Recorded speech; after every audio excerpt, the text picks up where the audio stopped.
Buenos días. Comenzamos el encuentro con expertos titulado Síntomas conductuales en demencia, no Alzheimer. Mi nombre es María Ángeles García y pertenezco al área corporativa de CEAFA. Lo primero, dar las gracias a todas las personas que se han inscrito a este encuentro y, por supuesto, al doctor Carmelo Pellegrín, que hoy nos acompaña y al que presentaré más adelante. Como saben, este encuentro con expertos está organizado por la Red de Agentes Activos en la Detección Precoz del Alzheimer, una iniciativa de CEAFA que surge en el año 2021 con la idea de buscar y crear alianzas y sinergias entre agentes clave en la detección precoz del Alzheimer. 7 organizaciones implicadas en el abordaje integral de la enfermedad somos las que formamos parte de la red.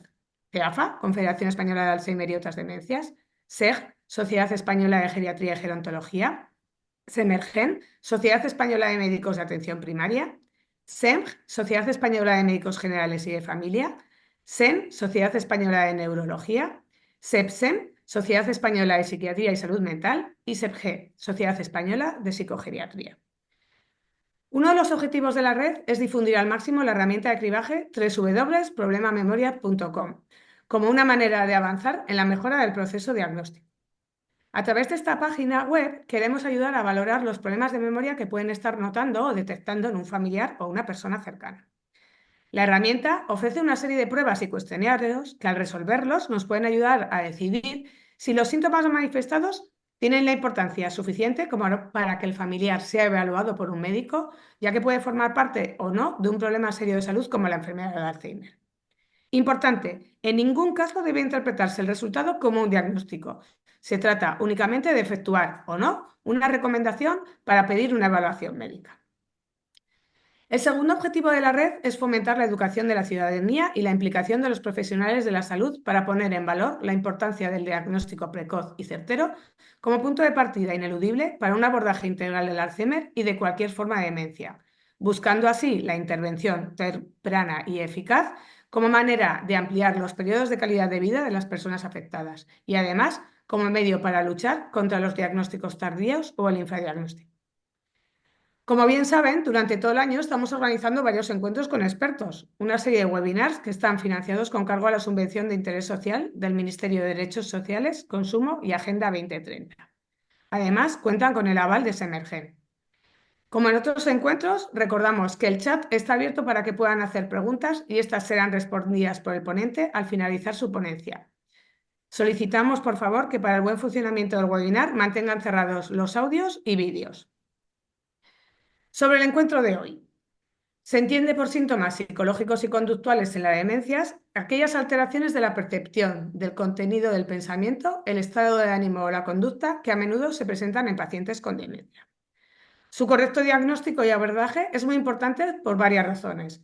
Por el alto grado de sufrimiento, tanto para el paciente como para el cuidador como para el equipo profesional. Son la principal causa de institucionalización o una hospitalización temprana.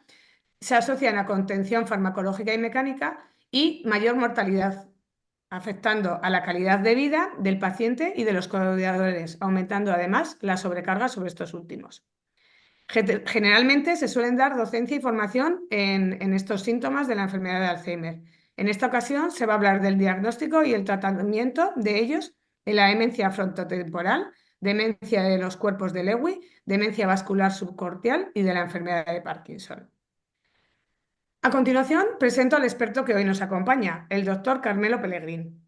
Es licenciado en Medicina y Cirugía de la Universidad de Zaragoza, médico especialista en psiquiatría en el Hospital Ramón y Cajal de Madrid y doctor en Medicina por la Universidad de Zaragoza.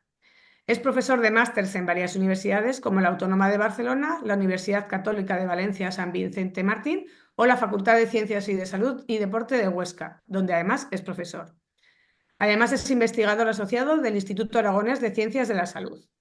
Es autor de 100 artículos en revistas y capítulos de libros médicos nacionales e internacionales en las áreas de psicogeriatría, demencias y daño cerebral adquirido.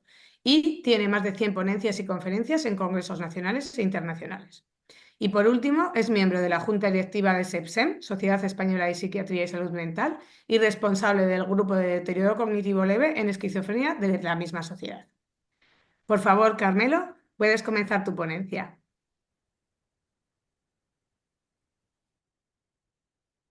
Muchas gracias, María Ángel, por la presentación y para mí es un honor que CEAFA me haya invitado a dar esta conferencia y que espero que sea de utilidad a todos los socios y a toda la gente que está escuchándome. Y muchas gracias a la gente que está en el chat y escuchando la ponencia. Bueno, voy a hablar de los síntomas no conductuales en las demencias no Alzheimer, que representan un 40% de las demencias, incluso quizás más, porque hay muchas demencias mixtas, ¿no? Mixtas Alzheimer vascular, Alzheimer cuerpo de Lewy. Y entonces, bueno, la ponencia va a tener esta cronograma, ¿no? Una definición de los síntomas psicológicos y conductuales que ya ha dado María Ángeles. Y después una clasificación que yo he utilizado en 3 o 4 capítulos de libro o artículos sobre las demencias que he hecho. Pues me gusta esta clasificación topográfica porque es muy didáctica yo creo que nos enseña un poco a ver qué áreas cerebrales están lesionadas y cómo abordarlas, ¿no? Hablaremos de los criterios de las demencias que ha mencionado María Ángeles, y hay que decir que en la demencia de cuerpos de Lewy y en la demencia frontotemporal, variable conductual, los síntomas psicológicos y conductuales no son como en el Alzheimer, que en el Alzheimer son una complicación y los criterios diagnósticos están basados en déficits cognitivos. Aquí hay síntomas, como luego veremos, que son criterios diagnósticos, criterios diagnósticos. Y después hablaremos de la prevalencia y la descripción, un poco en 30 minutos, no da mucho tiempo, y el abordaje terapéutico, más basado en la farmacología, más basado en la farmacología, quizás demasiado basado en la farmacología, y también haremos una mención a los tratamientos no farmacológicos. Bueno, la definición de los síntomas psicológicos conductuales ya lo ha hecho María Ángel, entonces para ganar tiempo, pues vamos a pasar a la siguiente. Esta es una clasificación de los mismos, unas clúster, un poco clásica, que, bueno, yo estoy un podríamos ahí incluir muchos más síntomas conductuales y psicológicos. Por ejemplo, pues la falta de empatía que muchos pacientes, por ejemplo, con demencia tipo frontal o vascular puedan tener. Los déficits de cognición social, de inadecuación social, la desinhibición, que luego veremos, los trastornos del sueño. Es decir, que no solamente son estos grandes 5 clústeres, que ya de por sí son muy importantes, sino hay otros clústeres. Pero bueno, estos son los que siempre se han aceptado, pero hay otros clústeres como luego veremos. Y en esta diapositiva es lo que les quería decir, la clasificación topográfica. ¿Cómo empiezan las demencias? Los grandes subtipos de demencias. La demencia tipo Alzheimer, hay una afectación temporoparietal, generalmente empieza de forma unilateral, pero después se hace bilateral y después se extiende por todo el cerebro, ¿no? Con afectación fundamentalmente de la memoria, de las prasias y del lenguaje. En cambio, en la demencia de cuerpos de Lewy hay una afectación frontal y una afectación occipital, y ahí predomina la disfunción ejecutiva y predominan las alucinaciones visuales y predomina, como luego veremos, un cuadro más con una especie de cognición fluctuante. Y la demencia frontotemporal, donde se produce, aquí sería, en la demencia tipo Alzheimer, sería una atrofia retrorolándica, la cisura del Orlando, retrorolándica, y aquí sería una atrofia de los lóbulos frontotemporales. Generalmente también, si son izquierdos, hay afectación del lenguaje, y si son derechos, pues hay más afectación conductual. Y aquí sería anterior o anterorolándica, ¿no? Y después estaría el vascular, que la vascular podría tener un componente cortical. La vascular es muy compleja, hay muchos subtipos, y nos vamos a basar fundamentalmente en aquella que tiene más síntomas psicológicos y conductuales, que es en la demencia, y que yo creo que les intentaré transmitirles algunas cosas que a lo mejor pueden ser para ustedes novedosas, aunque son muy de sentido común, y hablaremos más de la demencia vascular subcortical. Aquí estaría la prevalencia de los síntomas psicológicos en las distintas demencias, y como ven, es la demencia frontotemporal aquella que presenta más síntomas psicológicos, más síntomas conductuales. Y después la demencia del cuerpo de Lewy. Y bueno, el Alzheimer y el vascular andan por una prevalencia parecida. Y no quisiera tampoco tener la oportunidad pues, de dar esta charla y hablarles un poco de la demencia subcortical. La demencia subcortical es una demencia descrita por Albert y por McHugh hace muchísimos años, en el año 1974, y hace referencia pues, a aquellas demencias donde se producen las lesiones son fundamentalmente en aquellas áreas subcorticales, en los ganglios de la base. Bueno, el paradigma sería, aunque ellos lo describieron con la parálisis supranuclear progresiva, pues la demencia subcortical más frecuente es la demencia del complejo Parkinson-demencia, y hablaremos un poco por encima de ella. Bueno, estos son los criterios de demencia de cuerpos de Lewy, que hace referencia a un déficit cognitivo, fundamentalmente afectación de las prasias y de las funciones ejecutivas, y también déficit de la memoria. Pero también hay unos criterios, que al menos tres criterios nucleares que tienen que apoyarlos. Una fluctuación de la cognición, que a veces nos llegan a los clínicos a confundir. En el primer caso que vi de demencia de cuerpo de Lewy, la diagnostiqué de delirium, de un cuadro de delirium. Pues la demencia de cuerpo de Lewy se empezó a conceptualizar, se empezó en el 1900 por McHugh, en 1992-94, es decir, es una demencia recientemente conceptualizada. Después por alucinaciones visuales, que luego veremos, que es un criterio diagnóstico. Después por un síntoma que es muy interesante, que es muy interesante que lo conozcan, que es el trastorno de conducta asociado al sueño REM. Y después, pues, otros síntomas, un parkinsonismo atípico, que no responde al levodopa, y que es el bradicinesia el síntoma predominante. Es un parkinsonismo distinto a la enfermedad de Parkinson. Estos son los criterios diagnósticos de la demencia, que tienen también unos criterios de soporte, como por ejemplo la hipersensibilidad a los antipsicóticos, que es una cuestión básica que probablemente que hay que recordar, porque dar determinado tipo de antipsicóticos a estos pacientes les pueden producir un síndrome neuroléptico maligno y la muerte. Y, pero bueno, no nos vamos a extender mucho más en los criterios diagnósticos porque, bueno, para también ganar tiempo, pero ya he hecho los criterios fundamentales. Después está la demencia frontotemporal, la variante conductual, porque hay otros dos tipos de demencia frontotemporal. Es un espectro también de demencias, en las cuales están incluidas los trastornos, las afasias, la demencia semántica y la afasia no fluente, pero no nos va a dar tiempo a hablar de todos ellos. Y la variable conductual, los criterios de Radkowski, publicados en Brain en 2011, hablan de estos, para el diagnóstico de posible, hablan de la posibilidad de estos tres síntomas. Una desinhibición conductual, que luego veremos. Una apatía, la apatía es tremendamente frecuente, el 90% de los pacientes la presentan. Una pérdida de la empatía, de lo que se llama mentalización o cognición social, que es muy importante y que produce mucha sobrecarga en los familiares. Unos síntomas obsesivo-compulsivos, LAIS, unos cambios de la dieta y hiperoralidad, con una tendencia, un síndrome del gourmet o síndrome del goloso, que se le da por comer muchos dulces y con un aumento de peso, y con un perfil neuropsicológico distinto a la demencia tipo Alzheimer. Hay un déficit ejecutivo y con una relativa preservación de la memoria episódica y las capacidades visoconstructivas, que son las primeras cosas que se afectan con el lenguaje en la demencia tipo Alzheimer.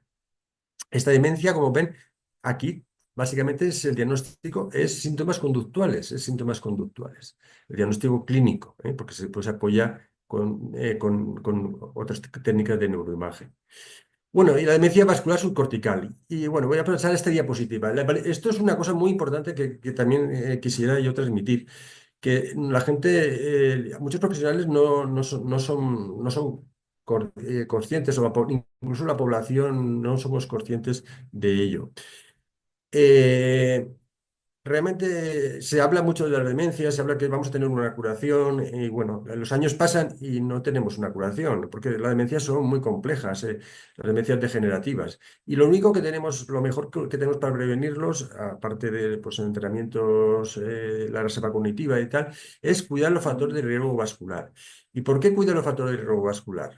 Porque nosotros, se dice que por la expansión en el humano del cerebro, nuestras áreas subcorticales están irrigadas por unas arterias que se llaman arterias penetrantes, que son unas arterias centrípetas, pero que no tienen apenas ramificaciones, no tienen apenas ramificaciones. Aquí las pueden ver.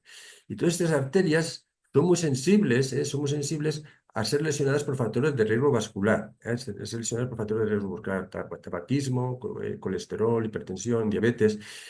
Y entonces estas dan un cuadro de demencia vascular subcortical que generalmente se manifiesta con síntomas, con estos síntomas de afectación de la región cingular, con enlentecimiento y apatía, y también con depresión, pero como afectan los circuitos frontosubcorticales, pueden dar cualquier otro tipo de síntomas, cualquier otro tipo de síntomas en dependencia de donde se localicen estos microinfartos. Por eso es muy importante, la prevención pero no la prevención cuando tenemos 65 años, sino la prevención desde los 20 años de los factores de riesgo vascular.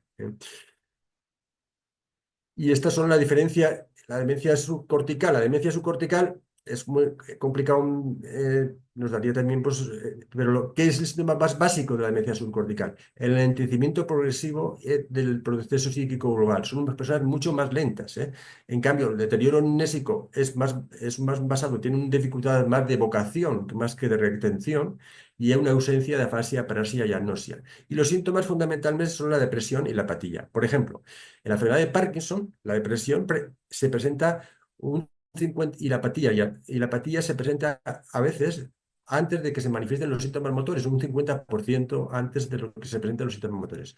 La depresión es muy frecuente en la enfermedad de Parkinson y la apatía de una forma similar. Bueno, la depresión en demencia. Aquí tienen en qué trastornos son más prevalentes. Es muy prevalente en la enfermedad de Alzheimer, es muy prevalente en la enfermedad de demencia de cuerpos de Lewy y es muy prevalente en la demencia de Parkinson. Esta es la demencia, la degeneración corticobasal, que afortunadamente es una demencia rara, pero es una demencia con un pronóstico vital muy desfavorable, pero es donde más se presenta la depresión. Pero bueno, lo más frecuente es en la demencia cuerpo de Lewy y la demencia de Parkinson. ¿Cómo diagnosticarla?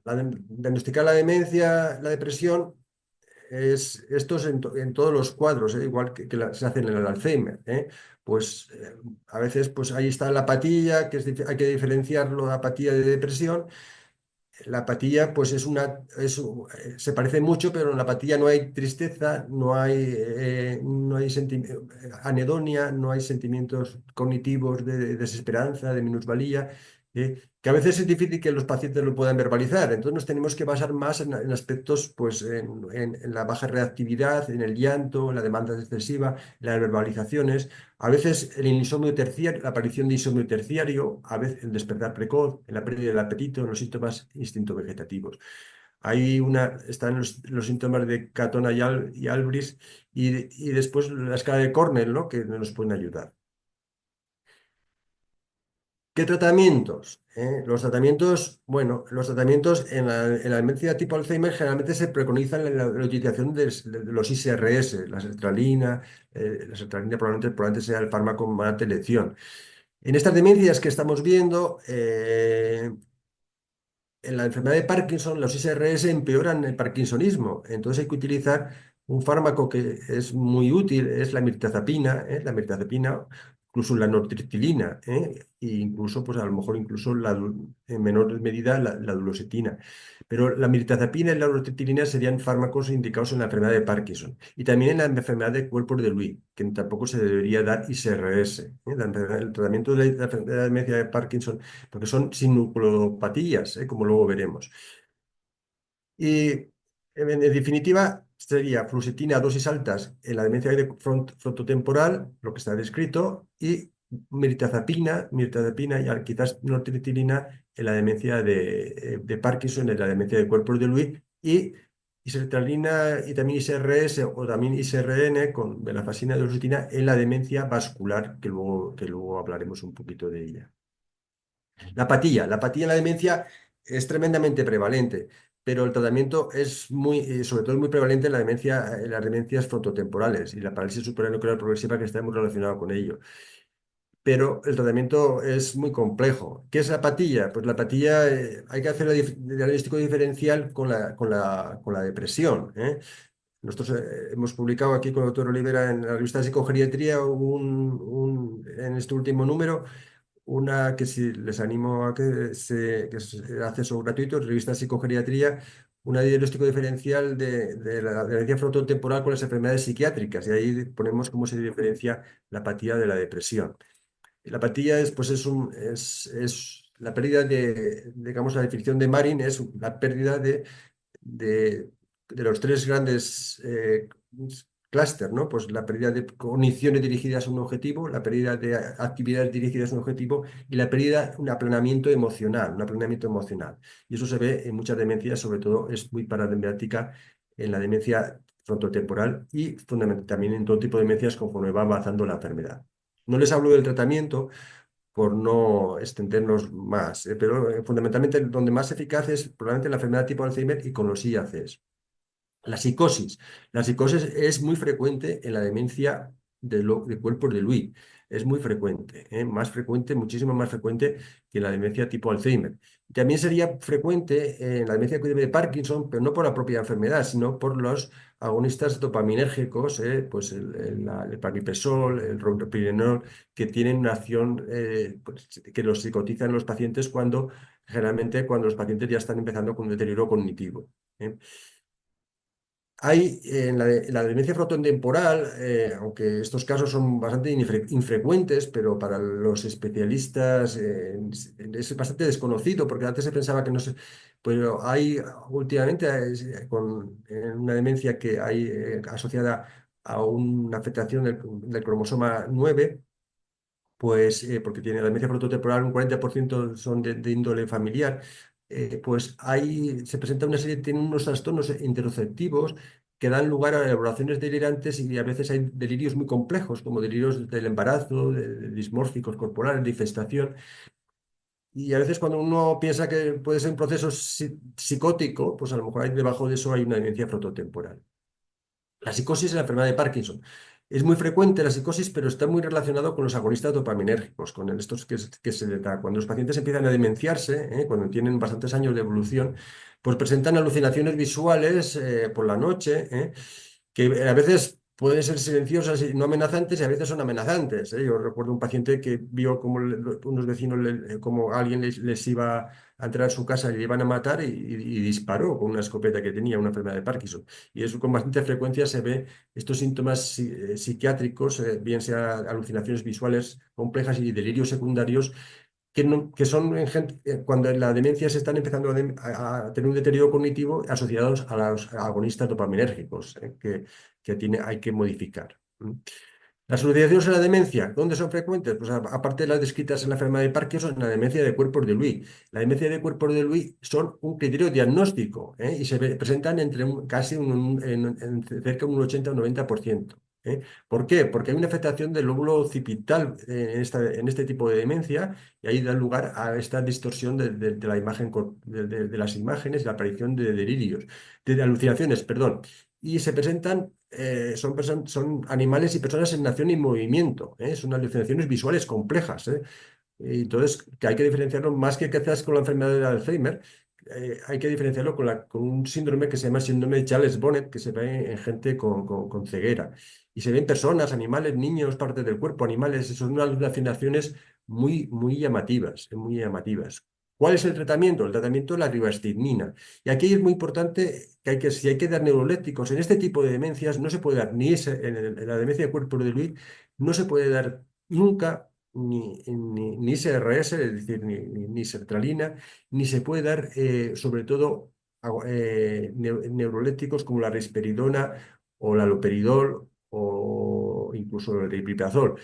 Porque estos tienen una hipersensibilidad tremenda a los neurolépticos. Entonces tú le das los neurolépticos y les puedes provocar un síndrome neuroléptico maligno y acabar con sus vidas. Eso es decir, que por eso es muy importante el diagnóstico y ahí las lucicizaciones nos ayudan a hacer el diagnóstico correcto de la demencia de cuerpos de Lewy.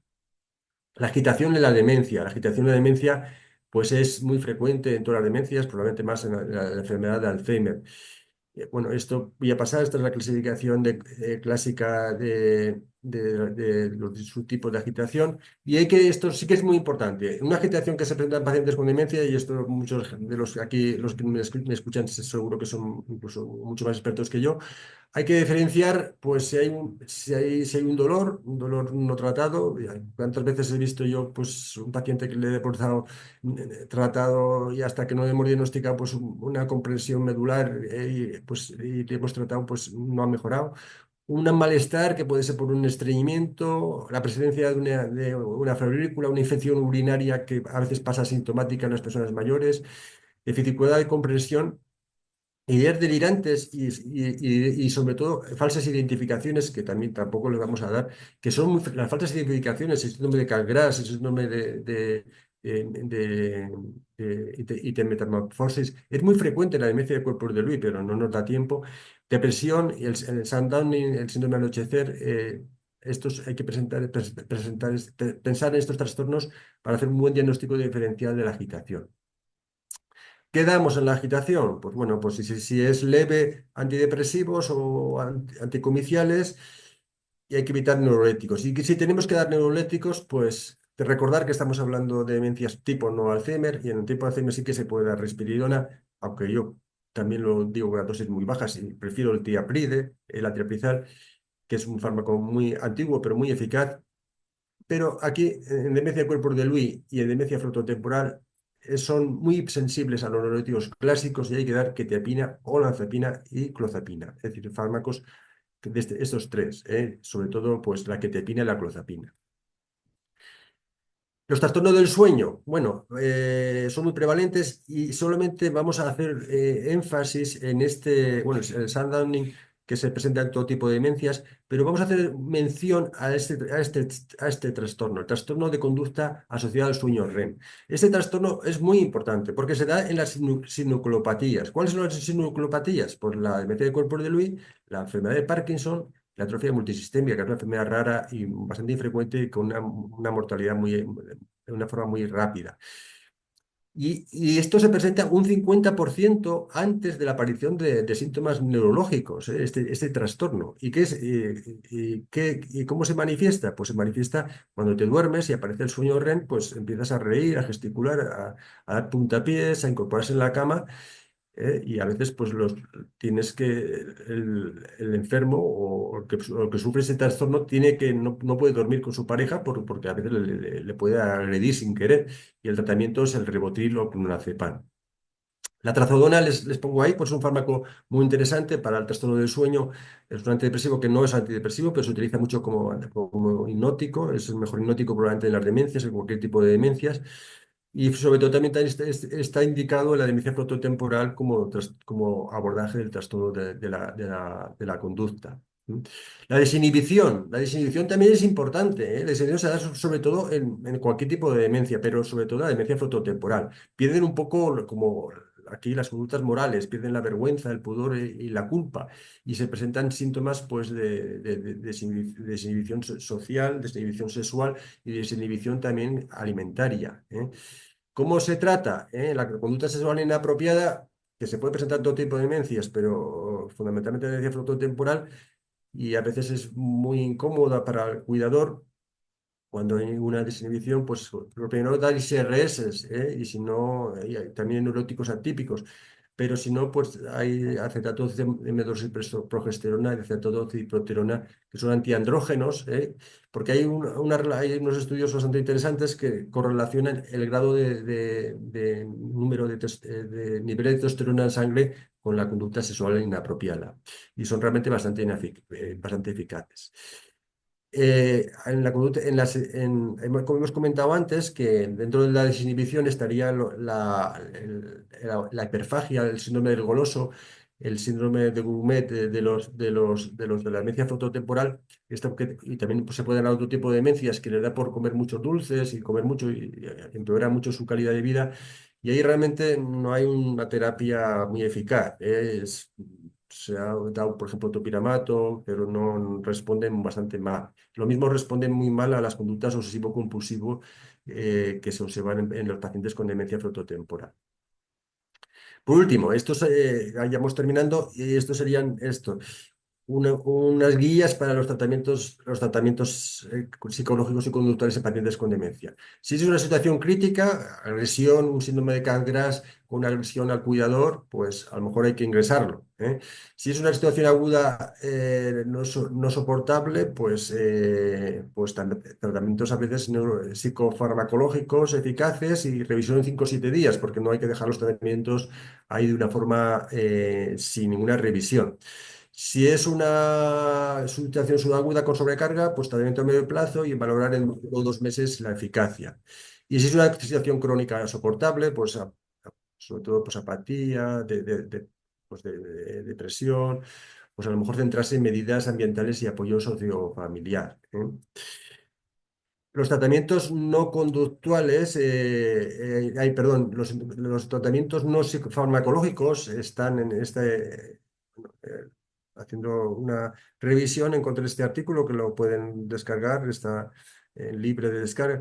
Y ahí ven todas las revisiones que hay de la Cochrane de los tratamientos no farmacológicos. Y hay muchos abordajes, ¿eh? El ejercicio aeróbico está demostrado que mejora la cognición. El problema está que los pacientes con demencia, con Parkinson, por ejemplo, o con demencia de cuerpo de Lewy o Alzheimer, pues es muy complicado hacer un ejercicio aeróbico. Arteterapia, aromoterapia, bueno, la estimulación cognitiva, el análisis funcional, bueno, mezclan también aquí un poco con algunas medidas más dietéticas, como el ginkgo biloba, eh, la L-carnitina, la terapia lumínica para el insomnio, los ácidos omega 3, las terapias psicosociales, la terapia de reminiscencia, que es muy importante, muy interesante.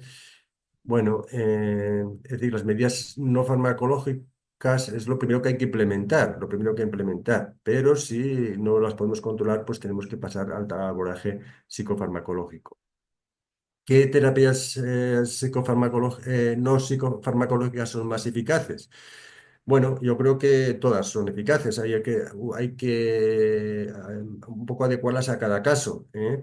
Pero hay que apoyar mucho al cuidador, hay que hacer mucha psicoeducación al cuidador, y después pues, la terapia multisensorial puede ser muy eficaz, la terapia de reminiscencia, la terapia cognitiva, la terapia conductual, la fototerapia, la aromoterapia, la musicoterapia. Bueno, yo creo que la combinación de todas ellas pues aumentan, tiene una acción sinérgica y hay que ponerlas y hay que implementarlas, ¿no? Es lo primero que hay que implementar antes del abordaje psicofarmacológico. Y bueno, esto es un poco todo lo que les quería comentar. Y bueno, ah, espero que les haya sido de interés. Muchas gracias por su atención y estoy a su disposición para las preguntas que consideren. Y les presento aquí como las radas de Sogaso que están ahora preciosas en otoño. Muchas gracias por su atención.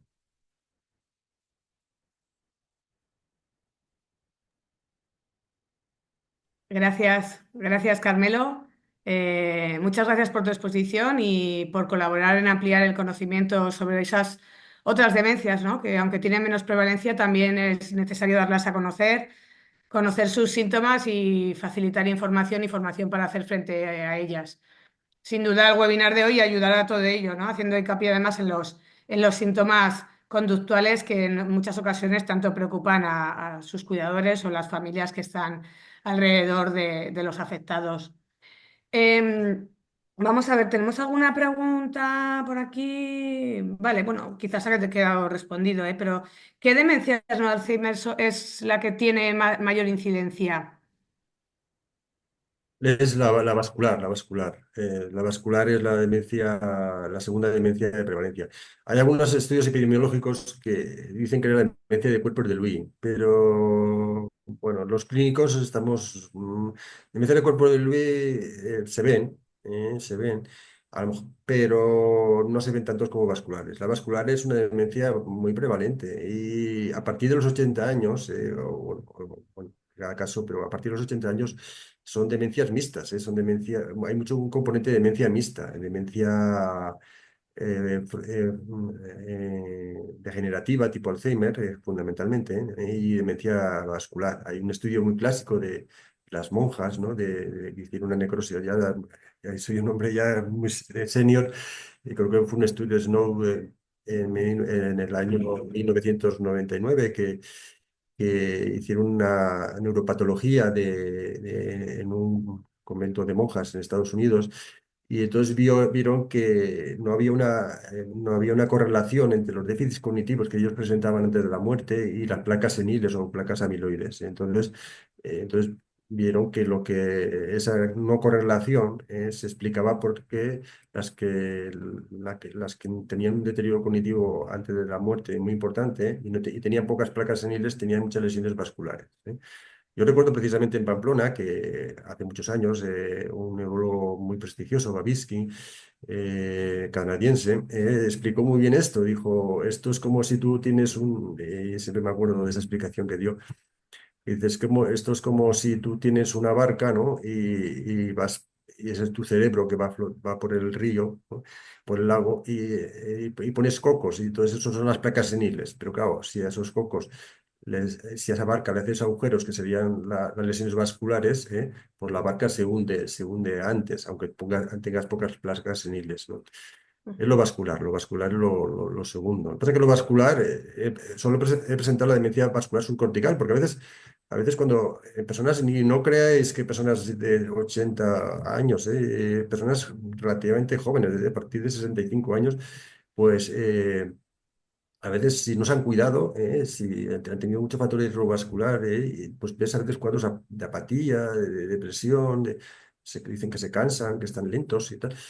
Y tú les haces una resonancia y ves que tienen muchas lesiones vasculares. Es decir, que los médicos, tanto no solamente los especialistas, ¿no? Sino los médicos de atención primaria, deberían de conocer esto porque a veces son cuadros que tardan en diagnosticarse. Tristemente, habría que haberlos prevenido, pero bueno. Ujú. Perfecto. Bueno, la red de agentes que lo que reclamamos o damos la importancia del diagnóstico precoz y certero, ¿no? Es muy complicado diferenciar los diagnósticos de los diferentes tipos de demencia. Es más complicado en unos casos que en otros. Se ha avanzado en este tema. No, el diagnóstico yo creo que no es complejo, no es complejo. Hay que saber. Por eso este diagnóstico topográfico ayuda bastante al diagnóstico diferencial. Si sabes, claro, eso depende un poco de cómo trabajes, ¿no? Pero hoy en día se avanza mucho en el diagnóstico, ¿eh? El diagnóstico de Alzheimer, por ejemplo, se ha avanzado en el diagnóstico preclínico, casi, con la medición de la beta-amiloide y la tau en el líquido cefalorraquídeo y las pruebas de neuroimagen con PET, la proteína PET de Pittsburgh. Y pero bueno, en clínica. Si tú sigues los criterios diagnósticos, pues, y sabes de demencias, hombre, puede haber demencias, hay demencias complicadas, ¿no? Por ejemplo, yo creo que tampoco eso lo ven más, quizás mucho más los neurólogos. Las demencias probablemente que sean más difíciles de diagnosticar son estas demencias porque que son más infrecuentes, pero son muy a veces estas pseudodemencias que son parkinsonismos, que son la demencia, la generación corticobasal, la atrofia multisistémica, la parálisis supranuclear progresiva. Pero claro, demencia tipo Alzheimer, pues teóricamente tiene que haber pérdida de memoria reciente, trastorno del lenguaje y alteraciones visoconstructivas. Demencia por del Lewy Pues pérdida de memoria, en una especie de fluctuación de la cognición, caídas, síncopes y alucinaciones visuales. Demencia frontotemporal. La demencia frontotemporal a veces se diagnostica, a veces se diagnostica a veces con trastornos psiquiátricos. Por eso hago un poco de publicidad de ese artículo que lo intenté publicar en una revista de neurología, pero bueno, al final lo publiqué en esta revista de psicogeriatría que tiene poca, se ve, porque, bueno, porque me obligaron mucho a cortarlo. Y está publicado el último artículo de la revista Psicogeriatría, que es acceso gratuito. Lo único que tienes que, una revista de neurología, te tienes que inscribir. Y allí está, es un trabajo que he hecho de muchos años y este artículo hace el diagnóstico diferencial de la demencia frontotemporal con los trastornos psiquiátricos. A veces Ujú. se diagnostica depresión o se diagnostica la apatía. Y la demencia vascular, bueno, ahí si ves los factores de riesgo, la demencia subcortical vascular a veces se confunde mucho con depresión. Y la demencia cortical, pues bueno, pues eso generalmente pues, tiene un inicio muy abrupto, pues bueno, yo creo que no es difícil hacer un diagnóstico diferencial clínico, ¿no? Ya si después te apoyas con las técnicas de una imagen funcional y la punción en el caso de la enfermedad de Alzheimer, yo creo que se ha avanzado mucho Y en el diagnóstico. de hecho, con este tema, una de las preguntas también dicen, entonces, ¿la mejor forma de diagnóstico es una resonancia magnética? La resonancia nuclear magnética es fundamental, pero no Ujú, es el diagnóstico, ¿eh? Es decir, porque te puede ser un paciente que tenga esas lesiones vasculares, y puede funcionar perfectamente, ¿eh? ujú, Las lesiones vasculares, estas subcorticales, son un poco inespecíficas, ¿eh? Son una leucoariosis, son un poco inespecíficas. No ha habido, sí que hay algunos criterios, pero de intentar localizar pues la extensión y tal, pero no puede generar gente que tenga una lesión vascular bastante importantes y tener un funcionamiento bastante normal. Y gente porque depende un poco también dónde están localizados estos infartos, ¿no? Lo que se llama infarto estratégico, ¿no? ujú, Pero sí, la resonancia nuclear magnética hay que hacerla sobre todo gente, sí, hay que hacerla porque te da mucha información, pero el diagnóstico sigue siendo clínico, ¿eh? A excepción cuando tú sospechas de una enfermedad de Alzheimer, sobre todo si es una persona joven, si es una persona de 80 años, pues a lo mejor pues no compensa económicamente, pero si es una persona joven, pues tienes que hacer una punción lumbar y más que una resonancia nuclear magnética, que también un PET ujú. cerebral con la proteína amiloide de Pittsburgh. Perfecto. Vale, preguntan, ¿alguna recomendación de tratamiento para insomnio, fenómeno del ocaso, agitación nocturna?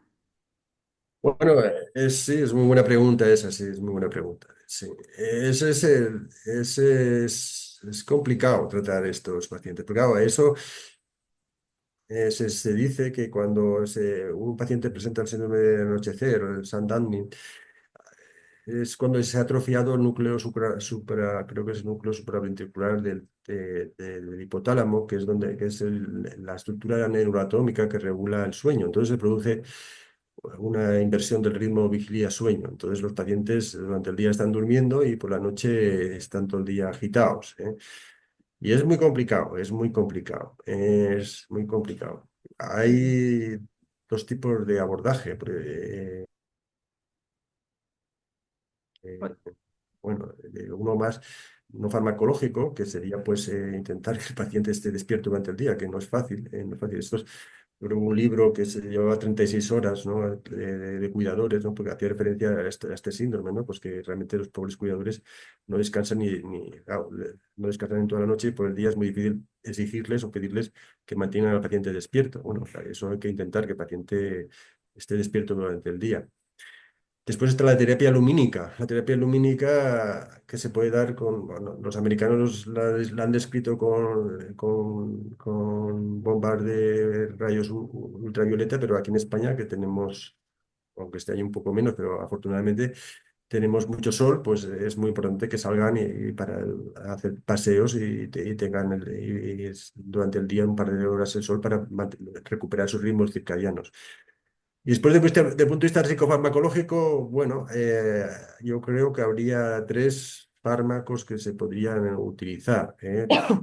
Un fármaco muy interesante en demencias es el que también se olvida con frecuencia, es el clormetazol, el distrenoiline. El distrenoiline tiene una acción antihinótica y una acción antialucinógena, y es muy segura, es muy seguro, y porque tiene una vida media muy corta, no deprime el centro respiratorio apenas. Se puede dar hasta 2 o 4 comprimidos. A veces el problema es que tienen dificultad para tragar, porque son unas cápsulas Ujú. poco asquerosas. Permítame, estas así muy gelatinosas y tal. Después la trazodona y otro fármaco que también podría ser la quetiapina, ¿no? Esos 3 fármacos. Nunca benzodiazepinas, ¿no? Nunca benzodiazepinas, ¿eh? Y a lo mejor, pues, a lo mejor eso darlo para dormir y a lo mejor disminuir un poco la agitación previa allá a partir de la merienda con tiaprizal, ¿no? Con tiapride, ¿no? Por vía Ujú. bien en gotas o bien en comprimidos. Ujú. Pero no es complicado porque ahí es una ruptura, tiene un componente neurobiológico, se suele asociar cuando ya las placas seniles o las proteínas que destruyen el cerebro destruyen el núcleo supraventricular del tálamo, y es complicado, Sí. es de los trastornos más complicados de tratar. Sí, además, sin duda, luego no hay que tener en cuenta cada característica personal, ¿no? Y no, sobre todo que a veces tienen otras patologías asociadas, ¿no? En las que no hay la compatibilidad de esos medicamentos. Vale, nos preguntan también, bueno, hay varias notas agradeciendo la ponencia, de que ha estado muy bien. Bueno, Gracias, gracias. dice, ¿podría darme algunas indicaciones para detectar a un paciente sobremedicado? He visto algunos casos, entiendo que es un profesional, donde se deja a criterio del familiar la administración de dosis en función de los síntomas y ha llegado a veces el usuario con un estado de somnolencia muy difícil de despertar, de salivación. ¿Cómo actuar y cómo hablar con la familia en un tono adecuado para hacer frente a esta situación? Sí, sí, tienes razón, tienes razón. Los médicos, y yo creo que no nos tocamos ninguno, tendemos un poco a sobremedicar. No es que tengamos a sobremedicar, es que ahora con la receta, yo me doy cuenta ahora mucho con la receta electrónica. En la receta electrónica abres, antes, claro, antes era le preguntabas al paciente o al familiar y no te sabía muy bien decir, y no estaba bien apuntado. Pero ahora ves en la receta electrónica, abres y ves ahí 2 hojas de tratamiento. Digo, Dios mío, Dios mío. Yo creo que los médicos tendremos que hacer un esfuerzo en simplificar los tratamientos. Los tratamientos y en personas mayores hay que simplificarlos. Los tratamientos, bueno, desgraciadamente en demencias no hay grandes tratamientos. Los IACs van muy bien en demencias de cuerpo de Lewy, los inhibidores de la acetilcoolinesterasa van muy bien en demencias de cuerpo de Lewy, hay que mantenerlos siempre. También probabmente en el Alzheimer. Mm, y después el resto de tratamientos, quizás los ISRS, la sertralina, es un fármaco que también se podría mantener de forma fija, porque tienen bastante ventaja los ISRS. Los ISRS aumentan la serotonina a nivel central y tiene una acción de neuroplasticidad, es decir, que aumenta un poco la neuroplasticidad cerebral y también regula un poco el ritmo vigilia-sueño, es decir, que tiene esa ventaja y disminuye un poco el estrés del paciente, es decir, que tiene ciertas ventajas. Pero fuera de esos dos, de los IACs y los ISRS y los fármacos asociados, claro, si tienes un parkinsonismo, pues tienes que tomar pues, tu levodopa y tus agonistas dopaminérgicos. Por fuera de esos, yo creo que los otros son prescindibles y hay que darlos de esa manera que les he dicho, ¿no? Pues si, claro, si un paciente está agrediendo, tiene un síndrome de Capgras y está agrediendo a sus cuidadores, pues claro, le tendrás que poner un tratamiento. Pero después hay que seguir cada mes o cada 3 meses bueno, tienes que revisar ese tratamiento y quitarlo. Eso, y darlo como rescate. Puedes como rescate los hipnóticos, pero nada más, claro, porque la agitación tienes que valorarla muy bien. Y bueno, después la agitación. Bueno, hay que individualizar cada caso hay que Claro. individualizarlo. La agitación constante, pues bueno, hay que utilizar fármacos que tengan pocos efectos secundarios, a lo mejor los anticominciales. La Ujú, agitación episódica, pues probablemente haya una causa orgánica que tratar, ¿eh? Si hay un delirium, pues tienes que tratarlo. ujú, Pero tienes que individualizar cada caso. sí. Y intentar siempre, cada mes, pues, o cada semana, pues revisar estos tratamientos, ¿no? Ujú. Desgraciadamente no se trabaja mucho de forma multidisciplinar, porque se debería de trabajar multidisciplinarmente, ¿no?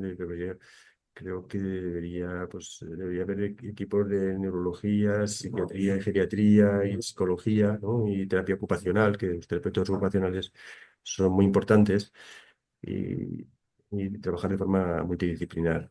Sí, bueno, de hecho así lo demuestra, ¿no? Nuestra red de agentes activos, ¿no? En la detección precoz del Alzheimer, que tenemos implicados a diferentes profesionales que creemos que es muy importante en nuestro caso, ¿no? Lo mismo que hablamos quizás para los síntomas conductuales, pues se habla más de fármacos, pues bueno, ¿no? También la importancia de las terapias no farmacológicas, ¿no? Y Sí, ese sí, complemento entre ambos, que sí. CIAFA también dice, ¿no? No, Mm. evidentemente es necesario el tratamiento farmacológico en muchos casos, pero también se puede complementar con la terapia no farmacológica y esa unión seguro que hace más fuerza, ¿no? Para mejorar la calidad de vida de la persona afectada o de su familiar.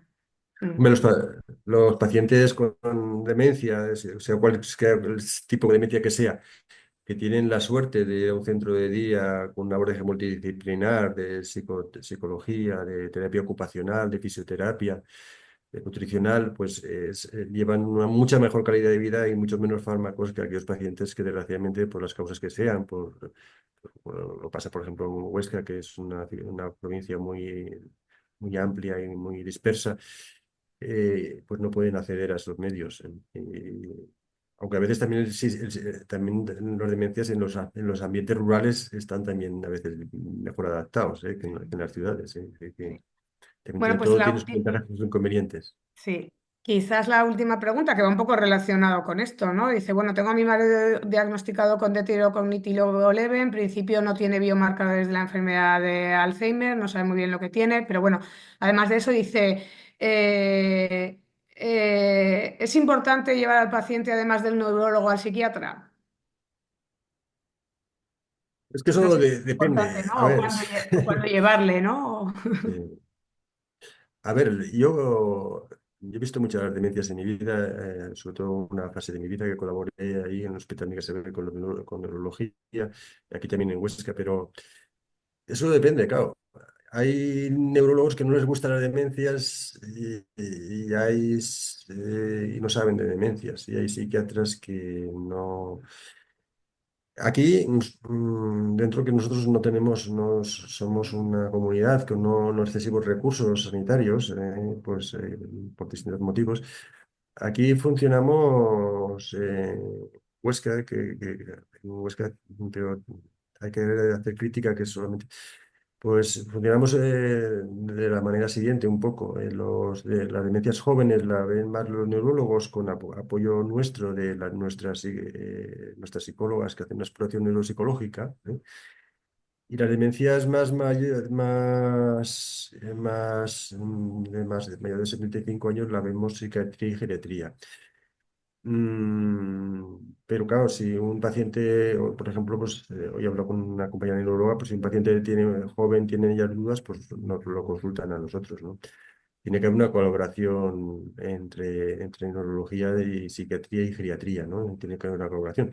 Y vamos, y ahí es muy importante los neuropsicólogos, los psicólogos expertos en neuropsicología, es muy importante, ¿no? Y aquí pues colaboran y hacen unas exploraciones neuropsicológicas estupendas, que yo creo que también, pues por ejemplo en Pamplona también yo sé que se hace, ¿no? Bueno, si el psiquiatra sabe de demencias, pues es muy bueno que vaya al psiquiatra. Si el psiquiatra no sabe de demencias, pues no le va a servir para nada. Ujú. Bueno, de hecho, al final, pues intentar conseguir, ¿no? En todas las comunidades esa coordinación sociosanitaria, ¿no? Que Ujú. tanto queremos todos y que ayudaría tanto a todos los afectados. Es fundamental, es fundamental. Por ejemplo, la demencia frontotemporal, el 50%, yo he colaborado mucho con los neurólogos con el diagnóstico porque ellos no se sienten seguros. Y, y el 50% de los pacientes se diagnostican una enfermedad psiquiátrica. Y yo he tratado pacientes que llevan 3 años diagnosticados una enfermedad psiquiátrica. Es decir, que Ujú, la enfermedad frontotemporal tiene que ir a un experto, no solamente en demencia en psiquiatría, sino en demencia frontotemporal, ¿no? La ujú, demencia del cuerpo de Lewy, que es muy importante hacer un diagnóstico precoz, la demencia vascular, que es muy importante prevenirlo, y es importante, bueno, es un poco importante saber ujú. y trabajar de forma interdisciplinar. Perfecto. Bueno, pues ya de esta forma acabamos ya este encuentro con expertos. No sin antes agradecer a Carmelo Pellegrín haber compartido su tiempo y conocimiento con todos nosotros. Muchas gracias, Carmelo. Nada, nada, ha sido un placer, María Ángeles, ha sido un placer. Vale. Pues por último, anunciamos el próximo encuentro con expertos organizado por CEAFA, que se celebrará el próximo jueves 12 de diciembre a las 11 de la mañana. Su título será Información sobre el modelo de atención centrada en la persona en personas con demencia, impartido por Lourdes Bermejo, experta en formación, acompañamiento y atención a las personas y miembro del Comité de Investigación de CEAFA. Más adelante difundiremos la convocatoria por los medios habituales y abriremos las inscripciones al mismo. Damos por finalizado este encuentro con expertos. Buenos días.